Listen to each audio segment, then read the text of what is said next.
अगर आप किसी भी कॉम्पिटिटिव एग्जाम की तैयारी कर रहे हो तो आपके लिए ऑनलाइन बहुत सारा मटेरियल ऑलरेडी अवेलेबल है। लेकिन ये मटेरियल दो तरीके के होते हैं, एक वो जो आपको आपके गोल तक लेकर जाता है और दूसरा वो जो आपको वहीं पर गोल गोल गोल गोल घुमाता रहता है। तो डिपेंड आप पर करता है कि आपको कौन सा मटेरियल चूज करना है। एमएम एकेडमी ऐप ये एक ऐसा प्लेटफॉर्म है जहां पर आपको हाईएस्ट क्वालिटी कंटेंट के जो वीडियोस है वो देखने को मिलेंगे, जहां पर मेरे द्वारा बहुत सारे कोर्सेज आपके लिए लाए जा रहे हैं। जैसे कि मॉडर्न हिस्ट्री का कोर्स ऑलरेडी कंप्लीटली अवेलेबल है, उसी के साथ साथ पॉलिटी का कोर्स चल रहा है, एथिक्स का कोर्स चल रहा है, करंट अफेयर का कोर्स चल रहा है और आने वाले दिनों में और भी सारे कोर्सेज जो है जैसे कि ज्योग्राफी, इकोनॉमी, एनवायरमेंट, बहुत सारे कोर्सेज आपके लिए आने वाले हैं और ये कोर्सेज हाईएस्ट क्वालिटी के रहेंगे जो आपको आपकी प्रिपरेशन में काफी ज्यादा हेल्प करेंगे। तो आप एमएम एकेडमी ऐप को डाउनलोड कीजिए और जो डेमो लेक्चर्स है उन्हें एक बार देखिए। उसी के साथ साथ आपको प्रिपरेशन में हेल्प करने के लिए जो पीडीएफ है वो भी अवेलेबल रहेगी, जहां से आप रिवाइज कर सकते हो, क्योंकि रिवीजन ये बहुत ज्यादा इंपॉर्टेंट होती है।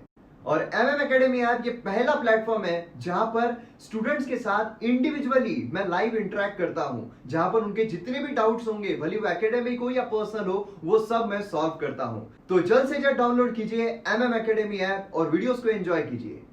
ये देखिए दोस्तों, क्या जबरदस्त कोड बोली गई है कि you are your only limit. आपकी जो लिमिट है वो सिर्फ आप खुद हो, कोई और आपको लिमिट नहीं लगा सकता है। वो आपने देखा होगा ना कि बचपन में जो हाथी होता है उसको एक संकली से बांध कर रखते हैं। बचपन में वो संकली नहीं तोड़ पाता है, जब बड़ा हो जाता है तो सेम संकली से ही उसको बांध के रखा जाता है, जबकि वो जो संकली होती है बड़ा हाथी आराम से तोड़ सकता है। मगर ये जो संकली है वो उससे नहीं बंधा हुआ है, बल्कि उसके दिमाग में जो संकली है उससे बंधा हुआ है, क्योंकि उसने खुद को कन्विंस कर लिया है कि मैं ये संकली नहीं तोड़ सकता हूँ। और इसीलिए ऐसी जो संकलियां हमारे दिमाग में बंधी हुई है उसे तोड़ना जरूरी। उसे कौन तोड़ सकता है? अब वो हाथी के पैर में संकली बंधी हुई है, उसको कौन तोड़ सकता है? हाथी के जो दिमाग में संकली बंधी हुई है उसको कौन तोड़ सकता है? हाथी खुद तोड़ सकता है। उसी तरीके से आपके दिमाग में जो लिमिट्स बंधे हुए हैं वो कौन तोड़ सकता है? आप खुद तोड़ सकते हो। इसीलिए you are your only limit, और कोई लिमिट नहीं है आपकी, आप खुद आपकी लिमिट हो। आप जहां पर पुश करोगे अपने आप की लिमिट जो है वो पुश होना शुरू हो जाएगी। आइए आज यहाँ पर 9 नवंबर का जो एनालिसिस है वो देखने की कोशिश करते हैं। आप मुझे फेसबुक, इंस्टाग्राम पर फॉलो कर सकते हो।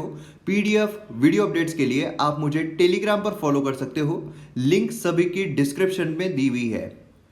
आइए यहाँ पर मैप बेस्ड एक्सरसाइज देखते हैं। तो यहाँ पर ये जो कंट्री है, ये कंट्री कौन सी है आपको बताना है। आपको करना क्या है, वीडियो को पॉज करना है, इसके रिगार्डिंग इन्फॉर्मेशन लिखना है और फिर वीडियो को रिज्यूम करना है। आपने अगर एमएम एकेडमी ऐप अब तक डाउनलोड नहीं किया है तो जल्द से जल्द कीजिए। वहाँ पर मेरे द्वारा बहुत सारे कोर्सेज लाए जा रहे हैं जो आपको प्रिपरेशन में हेल्प कर सकते हैं। तो अगर आप यूपीएससी या कोई भी स्टेट पीएससी की एग्जाम दे रहे हो तो फिर एमएम एकेडमी ऐप को डाउनलोड करना ना भूलें। आइए यहाँ पर एक्सप्लेन सेक्शन देखते हैं। देखिए ये वाला जो आर्टिकल है, ये वाला आर्टिकल बात कर रहा है मिरर ऑफ इकोनॉमी, मतलब कि एग्रीकल्चरल एक्सपोर्ट जो है वो यहाँ पर ग्रो हो रहा है, इवन दो जो ओवरऑल है वो डिक्लाइन हमें देखने को मिल रहा है। तो ऐसा क्यों हो रहा है, इसके पीछे क्या कारण है, ये सारी चीज़ें हम यहाँ पर समझने की कोशिश करने वाले हैं। उसी के साथ साथ अगर हम ये वाला आर्टिकल देखते हैं, सेकेंड वेव व्हाट नेक्स्ट। आप सभी को पता है सेकेंड वेव हमने ऑलरेडी देखा हुआ है, हमने आर्टिकल डिस्कस किया था, उसमें मैंने आपको बताया था क्या होता है कि स्टार्टिंग में ये कुछ बढ़ रहे हैं, ठीक है, उसके बाद सडनली यहाँ पर राइज होता हुआ हमें देखने को मिला, उसके बाद ये कम हो गए, है ना, केसेस जो है वो कम हो गए और फिर उसके बाद कुछ दिनों के बाद, कुछ हफ्तों के बाद, कुछ महीनों के बाद फिर से एक वेव, मतलब जो इन्फेक्शन है वो बढ़ता हुआ हमें देखने को मिलता है और इसे ही क्या कहा जाता है, सेकेंड वेव। मतलब किसी भी इन्फेक्शन की दूसरी बार, एक बार बढ़ने का कम होने के बाद फिर से दोबारा जब बढ़ता है उसे सेकेंड वेव कहा जाता है। और ऐसा ही कुछ हमें यूरोप में देखने को मिला है। यूरोप में केसेस जो है वो इंक्रीज हुए थे, फिर उसका डिक्रीज हो गए थे, लेकिन फिर इंक्रीज होते हुए हमें देखने को मिले, है ना, जिसकी वजह से दोबारा लॉकडाउन जो है कई जगहों पर लगाया जा रहा है। अब क्या हो रहा है कि अगर आप यूएसए देखोगे वहां पर भी सारे केसेस जो है वो बढ़ रहे हैं। इंडिया आप देखो केसेस जो है वो कंटिन्यूसली इंक्रीज ही हो रहे हैं। तो इसके वजह से अब क्या हो रहा है कि यहाँ पर हर्ड इम्यूनिटी जो है उसका कॉन्सेप्ट फिर से यहाँ पर निकल कर आ रहा है। हर्ड इम्यूनिटी क्या होता है कि अगर यहाँ पर पर्टिकुलर 10 लोग हैं, ठीक है, फर्ज कीजिए कि यहाँ पर टोटल एक कम्युनिटी है, वहाँ पर 10 लोग हमें देखने को मिल रहे हैं।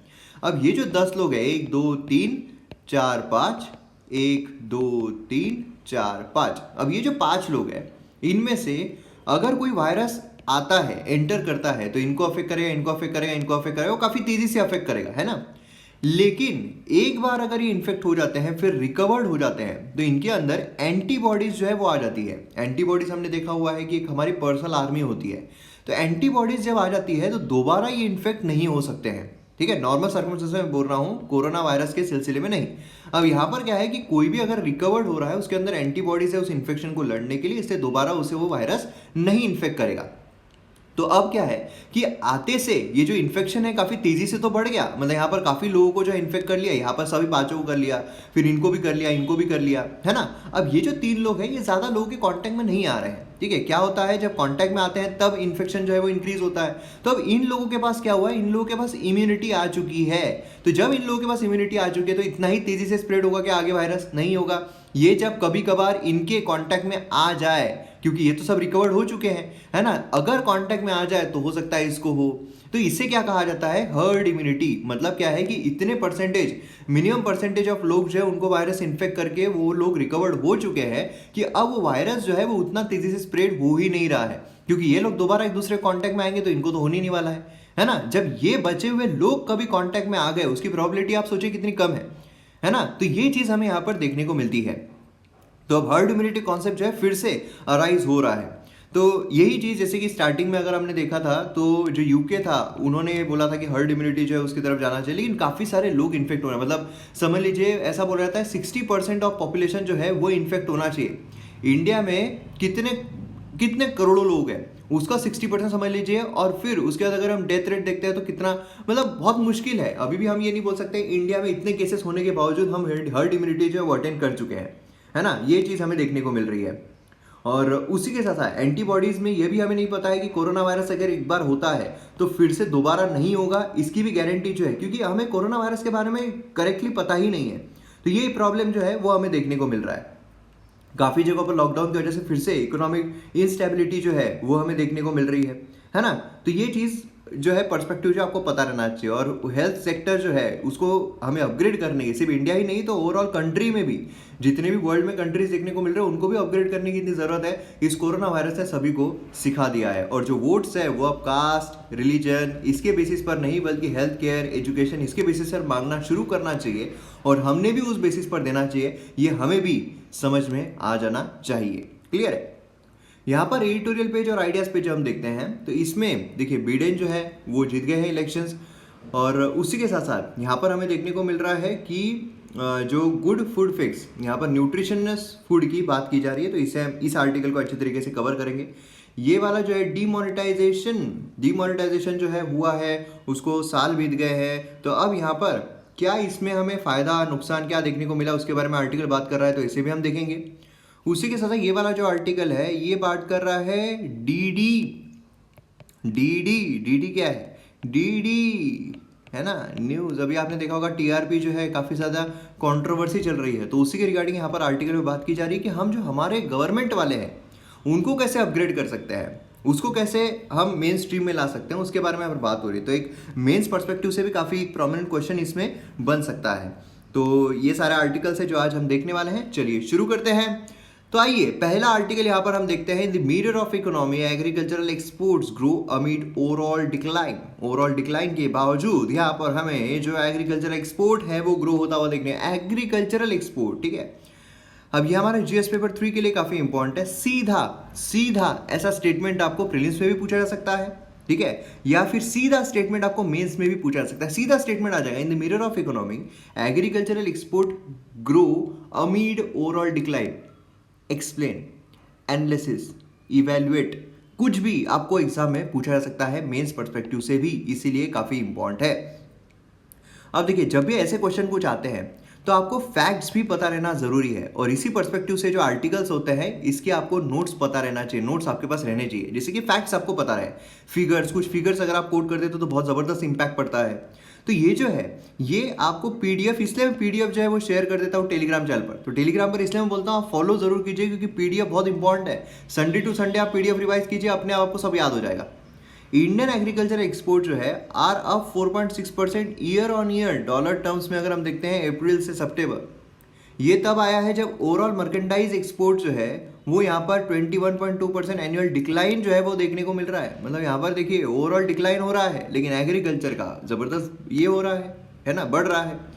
अब इसमें अगर हम देखते हैं जो एक्सपोर्ट हो रहा है उसमें सबसे टॉप पर क्या चल रहा है, राइस, चावल सबसे टॉप पर चल रहा है। यहाँ पर आप देख सकते हो इंडिया का जो एक्सपोर्ट है एग्रीकल्चरल कमोडिटीज़ में, ठीक है, 2018-19, 19-20, यहाँ पर अप्रैल से सितंबर 19, अप्रैल सितंबर 20 और परसेंटेज ऑफ ग्रोथ। इसमें आप देखिए बासमती राइस है ना, उसी के साथ नॉन बासमती राइस, मतलब देख लीजिए आप कितना ज़बरदस्त तरीके का है। रॉ कॉटन आप देखिए कितना हो रहा है ना। उसी के साथ साथ आपको अगर देखना है तो आप यहाँ पर प्रोसेस्ड F&B देख सकते हो, उसी के साथ साथ शुगर। तो मतलब 3 कमोडिटीज हमें यहाँ पर देखने को मिल रही है। कौन सी, एक तो राइस है ना, दूसरी कौन सी है, दूसरी है कॉटन, और तीसरा कौन सा है, शुगर। जी हाँ, ये 3 हमने यहाँ पर निकाले हैं बाहर और यही 3 के बारे में यहाँ पर बात की जा रही है। तो सबसे पहले स्टार परफॉर्मर जो है वो रहा है राइस, जहाँ पर वैल्यू ऑफ शिपमेंट जो है वो ओवर 3 to 4.08 बिलियन जो है वो होता हुआ देखने को मिला है। अब यहाँ पर ग्रोथ जो है come more from non basmati rather than basmati. यहाँ पर आप देख सकते हो बासमती का जो है और नॉन बासमती राइस का कितना है ना। तो ये चीज़ काफ़ी इंपॉर्टेंट है। टोटल एक्सपोर्ट जो है फिस्कल का वो यहाँ पर काफ़ी अच्छे तरीके का हमें देखने को मिल रहा है। इंडिया का एक्सपोर्ट जो है बासमती राइस का लार्जली कहाँ पर है, वेस्ट एशियन कंट्रीज में। देखिए ये भी आपको सीधे क्वेश्चंस आते हैं प्रीलिम्स में कि कहाँ पर हम क्या एक्सपोर्ट करते हैं, कहाँ से हम क्या इंपोर्ट करते हैं, सबसे ज़्यादा एक्सपोर्ट कहाँ पर होता है। तो हमारा अगर एक्सपोर्ट भी हम देखते हैं तो यूएसए बोलिए, यूएई बोलिए, है ना, काफ़ी हम एक्सपोर्ट जो है उनको करते हैं। ओवरऑल एक्सपोर्ट की मैं बात कर रहा हूँ। डेस्टिनेशन जो है ऑफ नॉन बासमती वो कौन से हैं, वेस्ट अफ्रीका, मतलब यहाँ पर वेस्ट एशियन कंट्रीज जो है बासमती के लिए है, नॉन बासमती के लिए वेस्ट अफ्रीका है, बेनिन बोलिए, नाइजीरिया बोलिए। दूसरा एग्री कमोडिटी जो काफ़ी अच्छा हमें हाई देखने को मिला है वो है शुगर। जैसा हमने यहाँ पर देखा था ना, कौन से थे, एक तो यहाँ पर हमने राइस निकाल लिया, फिर शुगर जो है वो हमें देखने को मिल रहा है ना। शुगर भी काफ़ी अच्छा खासा देखने को मिल रहा है। इंडियन मिल जो है शिफ्ट हुआ है ऑलमोस्ट 2 बिलियन वर्थ ऑफ स्वीटन 1920, ठीक है। थर्ड कमोडिटी जो है वो है कॉटन। जो थर्ड कमोडिटी हमने यहाँ पर देखा था ये हमें कॉटन जो है वो देखने को मिल रहा है ना, ये वाला। तो अब यहाँ पर बेसिकली क्या है, 1920 सीजन में इंडिया ने 50 lakh bales of natural fibres compare to 42 lakh bales in the preceding years. तो काफ़ी कॉटन जो है, कॉटन, शुगर एंड उसी के साथ साथ राइस जो है ये हमें टॉप पर देखने को मिल रहा है। तो ये चीज़ आपको ध्यान में रखनी है, बहुत ही ज़्यादा इंपॉर्टेंट है भाई साहब। इंडिया का एग्रीकल्चर एक्सपोर्ट पिक्ड एट 13-14, काफ़ी ज़्यादा था, ठीक है। यहाँ पर आप देख सकते हो 13-14 जो है काफ़ी ज़्यादा हमें देखने को मिल रहा था बिफोर प्लंगिंग टू बिलियन इन 15-16, ठीक है। अब यहाँ पर अगर आप देखोगे तो देखिए प्राइजेस जो है किस तरीके से यहाँ पर हो रहा है। प्राइस इंडेक्स अगर हम देखते हैं तो यहाँ पर देखिए जब लॉकडाउन था उस टाइम पे नीचे आ गया था, फिर उसके बाद अगेन यहाँ पर इंक्रीज होता हुआ हमें देखने को मिल रहा है। अच्छा खासा इंक्रीज जो है यहाँ पर हुआ है। तो ये भी चीज़ काफ़ी ज़्यादा इंपॉर्टेंट है, आपको ये भी पता रहना चाहिए। क्योंकि क्या है, आपको एग्जाम में अगर आप देखोगे खासकर यूपीएससी जब हम देखते हैं उसमें आपको फिगर्स नहीं पूछी जाती है, उसमें आपको क्या पूछे जाते हैं, ट्रेंड्स पूछे जाते हैं, ट्रेंड्स, ठीक है। ये काफ़ी इंपॉर्टेंट है। आइए नेक्स्ट देखते हैं, गुड फूड फिक्स। अब यहाँ पर जो हमने एक्सपोर्ट वगैरह की बात की, यहाँ पर एग्रीकल्चर एक्सपोर्ट की बात की हमने लास्ट आर्टिकल में, यहाँ पर हम बात करने वाले हैं न्यूट्रिशन की। देखिए October 16 world food day, prime minister ने इशू किए कॉमेमोरेटिव कॉइन्स 75 और उसी के साथ 17 bio fortified varieties of 8 crop यहाँ पर दिए हैं to celebrate establishment of food and agriculture organisation FAO 75 years ago 1945। तो अब ये जो पैच हमें देखने को मिल रहा है इसमें से कौन कौन सी चीज़ें इंपॉर्टेंट रहेगी एग्जाम के लिए, आप खुद सोचिए जल्दी सोचिए कौन कौन सी चीज़ें इंपॉर्टेंट रहेगी हमारे प्रीलिम्स पर्सपेक्टिव से। पहला तो है FAO, है ना, FAO जो आपको कमेंट सेक्शन में बताना है। कमेंट सेक्शन में लिखिए FAO के बारे में। ये तो आपको साल तो मतलब कब स्टैब्लिश हुआ है पहले ही पता चल गया, लेकिन इसके रिगार्डिंग और इन्फॉर्मेशन जो है आप कमेंट सेक्शन में लिखिए। दूसरी चीज़ जो हमें यहाँ से देखने को मिल रही है वो ये है कि बायोफोर्टिफाइड। अब ये बायोफोर्टिफिकेशन क्या होता है ये इसी आर्टिकल में हम समझने वाले हैं, क्लियर है। तो इसमें क्या हो रहा है, इसमें हमें क्या पता चल रहा है, almost 2 billion women and children, 2 billion women and children जो है लो एंड मिडिल इनकम कंट्रीज के वो रिस्क पर है for vitamin A, iron, zinc deficiency, जिससे कि ज़्यादा सिकनेस हो रहे हैं, नंबर ऑफ डेथ जो है वो इंक्रीज हो रहे हैं, है ना। अगर आप न्यूट्रिशियस फूड नहीं खाओगे, अगर आप में जो डिफिशियंसी विटामिन्स की या फिर कैल्शियम्स की या फिर अलग अलग जो चीज़ें होती है उसकी अगर डिफिशियंसी हो रही है तो फिर आपको सिकनेस, आपकी बीमारियां जो है वो इंक्रीज होगी या नहीं होगी, बिल्कुल होगी। अब इसमें से हमारे लिए इंपॉर्टेंट होते हैं जो वाइटामिन्स है या फिर विटामिन्स है, उनके और उनके डिसीजेस कौन कौन से हैं वो इंपॉर्टेंट है। तो ये आपको यहाँ पर देखने को मिल रहा है। विटामिन ए अगर हम देखते हैं, लॉस ऑफ विजन, इससे क्या होता है, विजन जो है वो लॉस हो जाता है, ठीक है। दूसरा होता है विटामिन B1, जिससे बेरी बेरी जो है वो हमें देखने को मिलता है, मतलब weak muscle, very light energy to work. अगर हम विटामिन सी देखते हैं तो स्कर्वी हो जाता है। उसी का विटामिन डी देखते हैं तो रिकेट्स हो जाते हैं। कैल्शियम, जिसे बोन टूथ डिके होता है। आयोडीन, गोइटर होता है। आयरन अगर हम देखते हैं एनीमिया होता है।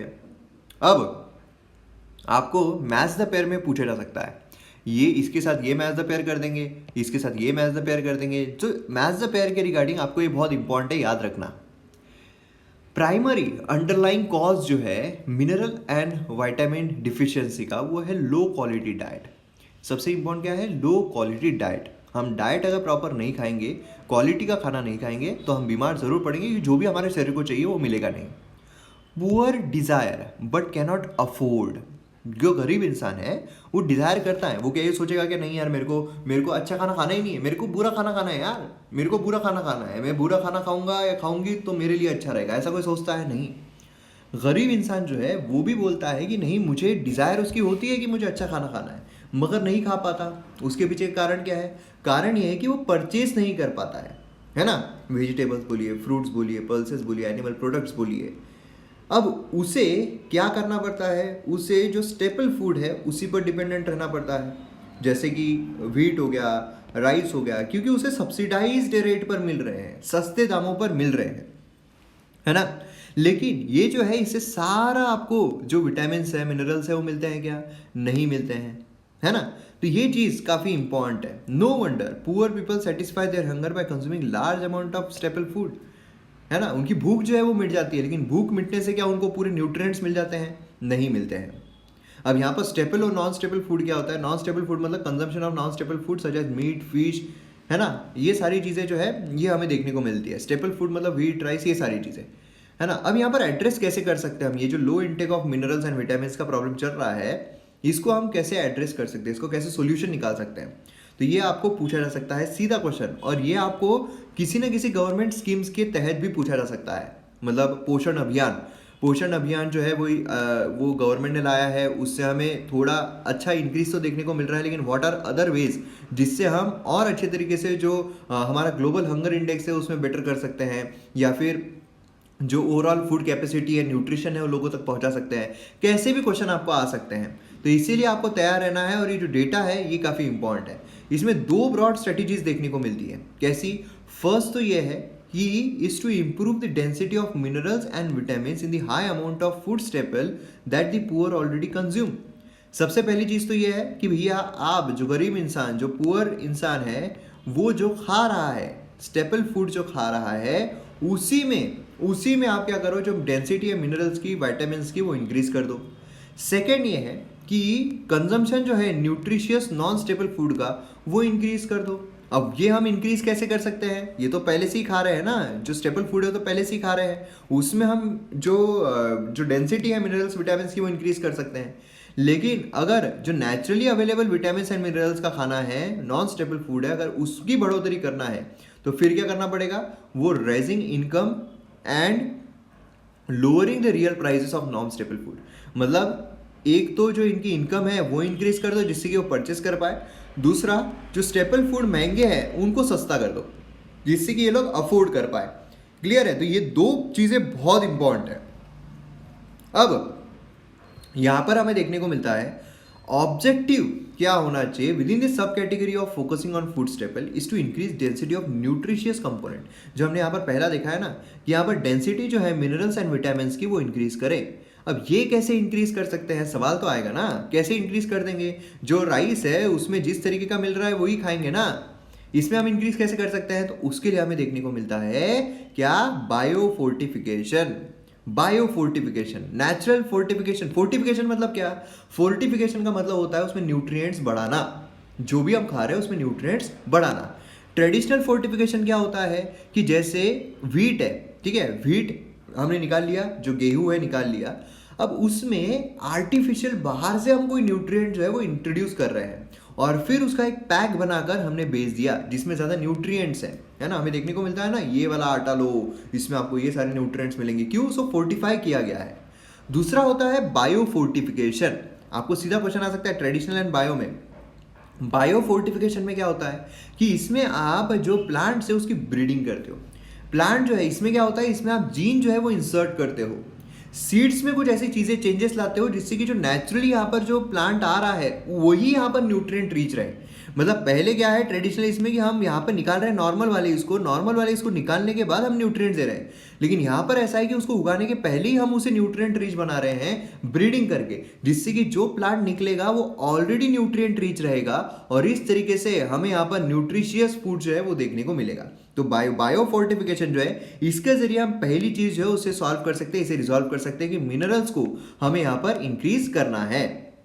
फर्टिलाइजर्स, अब यहाँ पर जो दूसरी चीज कि यहाँ पर इनकम रेस करना है वो तो ठीक है, हम यहाँ पर जॉब अपॉर्चुनिटीज ये सब, लेकिन जो रियल प्राइस है नॉन स्टेबल फूड की उसको लोअर करना है। तो ये जो सेकेंड पार्ट है इसको हम कैसे कर सकते हैं? फर्टिलाइजर्स का इस्तेमाल करके। फर्टिलाइजर जो है वो प्रोडक्टिविटी बढ़ाएगा, सप्लाई जो है वो इंक्रीज करेगा। सप्लाई अगर इंक्रीज होता है प्राइसेस में क्या होता है? गिरावट होती है या नहीं होती है? गिरावट होती है, इसलिए फूड प्राइसेस जो है वो लोअर हो जाएंगे। तो ये दो चीजें जो यहाँ पर हमें देखने को मिल रही है कि हमें डेंसिटी जो है मिनरल्स विटामिन की स्टेपल फूड में इंक्रीज करना है। कैसे? बायो फोर्टिफिकेशन से। एंड दूसरा जो है हमें कंजम्पशन न्यूट्रिशियस स्टेबल फूड जो है उसका यहाँ पर कैसे करना है? तो जो रियल प्राइसेस है नॉन स्टेबल फूड की उसको लोअर करके। ये कैसे करेंगे हम? फर्टिलाइजर इस्तेमाल करके जो सप्लाई है उसको इंक्रीज कर देना। क्लियर है? ये चीज काफी ज्यादा इंपॉर्टेंट है। अब यहाँ पर वेजिटेबल्स पर हम आते हैं, फ्रूट्स पर हम आते हैं, पल्सेस पर हम आते हैं, एनिमल प्रोडक्ट्स पर हम आते हैं। फूड ऑलरेडी यहाँ पर मिनरल्स और विटामिन से रिच है ना। फंडामेंटल स्ट्रेटेजी जो है वो क्या होनी चाहिए कि सप्लाई जो है की फूड का बढ़ा दो, जिससे कि यहाँ पर इंक्रीज हो जाएगा, है ना। जिससे क्या होगा कि यहाँ पर लोग जो उनको सस्ता में मिलेगा। 2 फंडामेंटल पॉइंट्स यहाँ पर बनाने के लिए क्या है? फर्स्ट प्राइमरी ऑब्जेक्टिव है कि रियल प्राइसेस जो इन फूड आइटम्स के वो कम कर दो। दूसरा है फूड आइटम जो है वो very greatly by country depending on dietary pattern. तो ये चीज़ हमें यहाँ पर देखने को मिलती है, अलग अलग कंट्रीज में अलग अलग डाइटरी पैटर्न होता है ना। तो ये भी काफ़ी ज़्यादा इंपॉर्टेंट है। फॉर एग्जाम्पल मेजर पुश जो इंडियन गवर्नमेंट की तरफ से आया है ऑपरेशन फ्लड, जिसने इफिशियंसी जो है मिल्क प्रोडक्शन की वो यहाँ पर इंप्रूव की है। हाईली न्यूट्रिशन इंपॉर्टेंट फूड जो है इंडिया में इंडियन डाइट्स में देखने को मिल रहे हैं। तो ये चीज़ यहाँ पर की जा सकती है। तो अब आपको पूरा ये जो है पर्सपेक्टिव मिल गया होगा किस तरीके से हम यहाँ पर न्यूट्रिशन को इंक्रीज कर सकते हैं। और भी अगर आपके पास कोई पॉइंट्स है तो आप कमेंट सेक्शन में ज़रूर लिख सकते हो, उनके लिए जो यूट्यूब पर देख रहे हैं, ठीक है, जो ऐप में देख रहे हैं वो मत कीजिए, क्योंकि आपको अपने आप आगे जो है मैं आपको बताने वाला हूँ। क्योंकि जब आंसर राइटिंग प्रैक्टिस में लूँगा उस टाइम पर आपके आंसर जो है कहाँ पर भेजने हैं, कहाँ से चेक होंगे, वो सारी की सारी चीज़ें होगी। तो इसलिए ऐप वाले जो है वो बिल्कुल टेंशन ना लीजिए। यूट्यूब जो है उस पर जो देख रहे हैं, जो MM Academy ऐप से नहीं जुड़े हैं, वो कमेंट सेक्शन में इसका जवाब ज़रूर लिखिए। आइए यहाँ पर हम बात करते हैं demonetisation, take a long view. अब यहाँ पर डीमोनेटाइजेशन हुआ 8 नवंबर 2016 को, जिसकी वजह से जो इकोनॉमी है उसे फॉर्मलाइजेशन क्लेम किया गया। उसी के साथ साथ लॉन्ग टर्म बेनिफिट्स यील्ड हुए हैं या नहीं हुए हैं, यही हम यहाँ पर जानने की कोशिश करेंगे। Demonetisation of high denomination notes India में उसको क्या किया गया? उसको यहाँ पर लीगल टेंडर नहीं रहेंगे ऐसा कहा गया। सेम डे इलेक्शन जो है यूनाइटेड स्टेट्स में वो भी देखने को मिला 8 नवंबर 2016। इसीलिए 4th एनिवर्सरी डिमोनेटाइजेशन की कोइंसाइड हुआ है यूएस के इलेक्शन साइकिल से।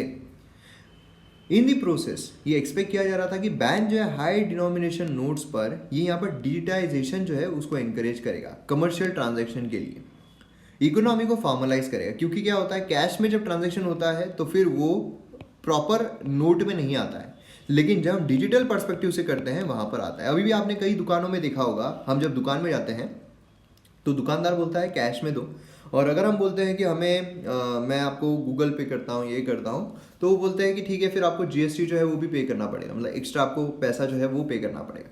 तो ऐसी भी चीज़ें हमें देखने को मिलती है। तो क्या होता है, जब आप ऑनलाइन पे करते हो, जब आप डिजिटलाइजेशन का इस्तेमाल करते हो, तो उस टाइम पर जो नोट है वो सही तरीके से गवर्नमेंट की इसमें आ जाती है, जिससे क्या होता है गवर्नमेंट का टैक्स रेवेन्यू जो है बूस्ट होता है ना। GST पे करना पड़ेगा, मतलब क्या GST जो है वो जा रहा है, लेकिन हम ये GST का एक्स्ट्रा पैसा बचाने के लिए उस दुकानदार को कैश जो है वो निकाल कर दे देते हैं ATM में से, है ना।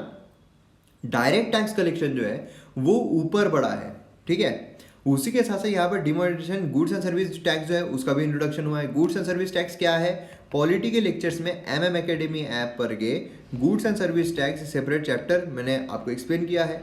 इंसॉल्वेंसी एंड बैंकरप्सी कोड लाया गया है। Insolvency and bankruptcy code IBC किसके अंडर काम करता है, IBBI insolvency and bankruptcy board of India. इसके regarding NCLT national company law tribunal, उसी के साथ NCLAT national company law appellate tribunal, है ना। ये सारे पर्सपेक्टिव हमने देखे थे जब हमने IBC के बारे में बात किया था। उसी के साथ साथ जो रियल इस्टेट है, बेनामी ट्रांजेक्शन, उससे रिलेटेड नए रेगुलेशंस है। इसने क्या किया है, इनकम टैक्स रिटर्न जो है उसके नंबर्स कंप्लायंस जो थे वो यहाँ पर बढ़ा दिए हैं, ठीक है। तो ये चीज़ यहाँ पर काफ़ी इंपॉर्टेंट हमें देखने को मिलती है, मतलब अच्छा पॉजिटिव पर्सपेक्टिव देखने को मिल रहा है। डिजिटाइजेशन अगर हम देखते हैं तो वॉल्यूम जो है फाइनेंशियल ट्रांजैक्शन का जो UPI से किया जा रहा था वो ऊपर बढ़ा है, बट ऑब्वियसली ऊपर बढ़ा है। अभी भी अगर हम देखते हैं, अभी भी हम ज़्यादा UPI जो है, मतलब ऑलमोस्ट अभी तो मैं आपको बता रहा हूँ कि कई दिन हो गए हैं, मतलब आप समझ लीजिए कई महीने हुए हैं कि वॉलेट में, मेरे वॉलेट में कुछ 20-25 रुपये ही रहते हैं, इससे ज़्यादा रहते ही नहीं है। क्योंकि हम जो भी ट्रांजैक्शन करते हैं आजकल सब ऑनलाइन ही होता है, मतलब हर जगह कोई भी शॉप में आप चले जाओ ऑनलाइन ही हो रहा है। और ख़ास चीज़ ये है कि जो छोटी छोटी दुकानें जो नहीं रखा करती थी कि उन्हें नहीं रखना है, तो अब वहाँ पर लोग भी नहीं जा रहे हैं, तो उसकी वजह से उनको भी रखना पड़ रहा है। तो इसलिए अब हर जगह आप देखिए, पान की दुकान से लेकर तो बड़े बड़े शोरूम्स तक हर जगह आप ऑनलाइन जो है वही पे कर सकते हो। तो इस तरीके से चीज़ें हमें देखने को मिल रही है ना। We can split hair and extend bandwidth of assign causality to this numbers. Pandemic जो है उसकी वजह से क्या हुआ है, ये और ज़्यादा बढ़ गया है। पेंडेमिक की वजह से और ज़्यादा इंक्रीज हो गया है। लोग जो है वो पैसों को हाथ लगाने से थोड़ा हिचकिचा रहे थे, अभी मैं थे बोल सकता हूँ क्योंकि अब तो बहुत ज़्यादा उसका लिबरलाइज हो गया है, खैर, लेकिन फिर भी ATM में जाने से डर रहे थे। तो ये सारी चीज़ें हमें देखने को मिली जिसकी वजह से और ज़्यादा यहाँ पर डिजिटाइजेशन जो है वो इंक्रीज हुआ है। इनफॉर्मिटी, अब यहाँ पर देखिए जो हमारे यहाँ पर दो तरीके, फॉर्मल इकोनॉमी है, इनफॉर्मल इकोनॉमी है। इनफॉर्मल मतलब क्या, कि जो ट्रैक में नहीं है ना, जो हो रहा है। आप सपोज कीजिए कि कोई एक गुपचुप की रेडी है, उसने अगर गुपचुप का ठेला लगाया है, अब वो यहाँ पर कैश में पैसे ले रहा है, 10-10 रुपये वगैरह वो सब कैश में ले रहा है, तो इनफॉर्मल इकोनॉमी में आ जाता है ना। जो यहाँ पर जो सब्जियाँ बेचने वाले लोग हैं वो इनफॉर्मल इकोनॉमी में आते हैं। अब इनफॉर्मल इकोनॉमी में आने की वजह से क्या है कि गवर्नमेंट जो है वो भी सही तरीके से जो चीज़ें हैं वो नहीं कर सकती है, गवर्नमेंट भी सही तरीके से उनके लिए जो चीज़ें हैं वो नहीं बना सकती है। तो ऐसे सिनारियों में यहाँ पर जो GST है, GST लाने की वजह से, डीमोनेटाइजेशन की वजह से हमें फॉर्मल इकोनॉमी का इम्पैक्ट देखने को मिल रहा था, समझ में आ रहा था, क्योंकि ये पूरे ट्रैक रिकॉर्ड पर होता है। लेकिन इनफॉर्मल इकोनॉमी का नहीं था, और इनफॉर्मल इकोनॉमी बहुत हार्ड हिट हुई है, ये ऐसा समझा जा रहा था, क्योंकि इनफॉर्मल इकोनॉमी ज़्यादातर कैश में चीज़ें होती है और कैश ही बंद हो गई थी। तो ये चीज़ हमें यहाँ पर देखने को मिल रही थी। इसमें भी अगर हम देखते हैं तो इनफॉर्मल, इसमें यहाँ पर खासकर अगर हम MSME की बात करते हैं तो यहाँ पर भी जो पेमेंट है, गुड्स डिलीवर्ड या फिर सर्विस जो लिए जा रहे हैं, उसके लिए गवर्नमेंट आर ऑफन हेल्पलेस, है ना। यहाँ पर किस तरीके से हम करें, क्योंकि कुछ हमें पता ही नहीं है उसके बारे में, कुछ चीज़ें पता ही नहीं है। लेकिन अब यहाँ पर क्या हुआ है कि MSME भी जो है वो अब अच्छा खासा कर रही है, क्योंकि गवर्नमेंट जो है उन्होंने जिस तरीके स्कीम्स लेकर आई है ना। और सेकंड, रीक्लासिफिकेशन जो है MSME एंटरप्राइज का, यहाँ पर fear of growth and hence reluctance to grow is being addressed. जो भी यहाँ पर प्रॉब्लम्स आ रही थी ग्रोथ के लिए, वो यहाँ पर एड्रेस की गई है, ओके। और तीसरा जो डिमोनेटाइजेशन का ऑफशॉट देखने को मिल रहा है वो है decriminalisation of violation of many penal provision.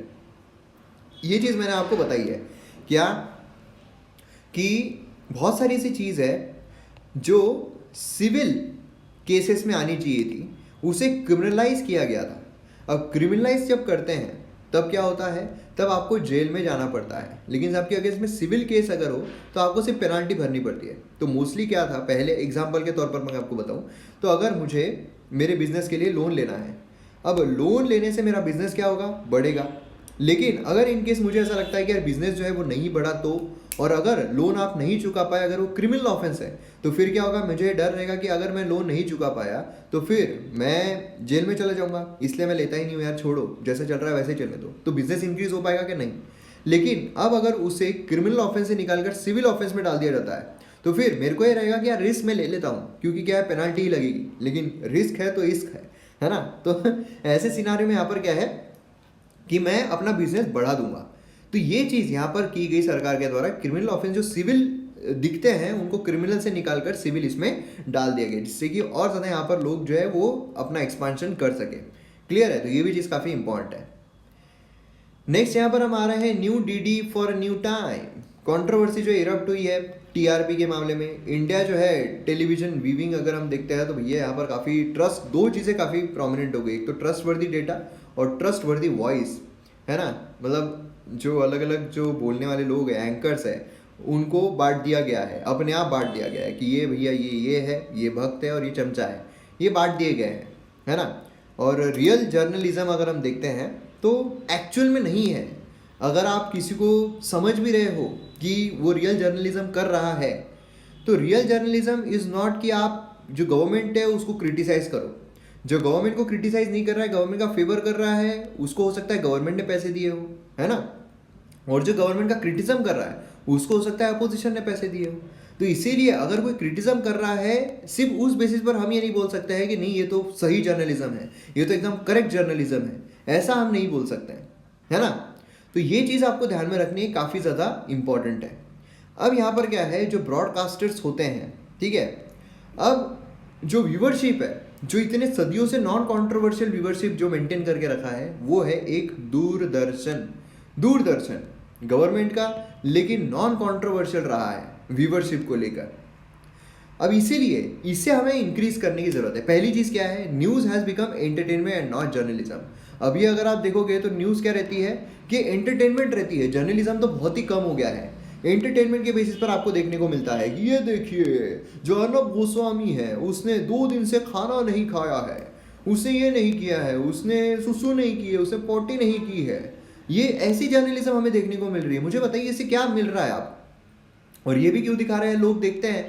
लोगों को ये देखने में मज़ा नहीं आता है कि न्यूज़पेपर एनालिसिस जो है इसमें हमें क्या सीखने को मिलेगा, इसमें सीखने को मिलेगा, लेकिन लोगों को देखना एंटरटेनमेंट, है ना। मतलब ये जो न्यूज़पेपर एनालिसिस करते हैं ये सिर्फ जो एस्पिरेंट्स है उन्होंने ही नहीं, बल्कि जो एस्पिरेंट्स नहीं है, जो नॉर्मल एक सिटीजन है भारत के, उनको भी देखना चाहिए, उनको भी समझना चाहिए कि क्या हमारे देश में चल रहा है, क्या नहीं चल रहा है। इससे आपको नॉलेज मिल रहा है, उससे नॉलेज मिल रहा है क्या, नहीं, उससे एंटरटेनमेंट हो रहा है कि हाँ हाँ हाँ, अरे बाप रे, उसने, अरे ये तो ट्रोल हो गया, खतरनाक हो गया, अरे अरे, इससे कोई मतलब नहीं हो रहा है।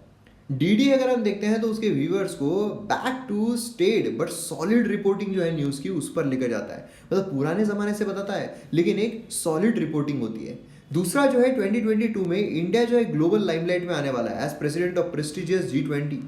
इंडिया जो है 75 ईयर्स ऑफ इंडिपेंडेंस जो है 2022 में सेलिब्रेट करने वाला है, और इसीलिए यहाँ पर ब्रॉडकास्टिंग जो है काफ़ी इंपॉर्टेंट जाती है। और हमें यहाँ पर नया एज जो है पब्लिक ब्रॉडकास्टर का वो भी ज़रूरी है। In this Rocky times for media, Doordarshan और प्रसार भारती जो है वो एक स्टेडी शिप है। वो एक ऐसे हैं कि जिस पर हम दाव लगा सकते हैं, वो एक ऐसे हैं कि जिनकी वेट डीप रिच बहुत हम अच्छी कर सकते हैं, है ना। इनको ज़रूरत क्या है, इनको ज़रूरत है टेक्नोलॉजी की, इनको ज़रूरत है ऐसे एंकर्स की जो सही तरीके से पेश करना जाने, जो यूथ तक पहुँचे।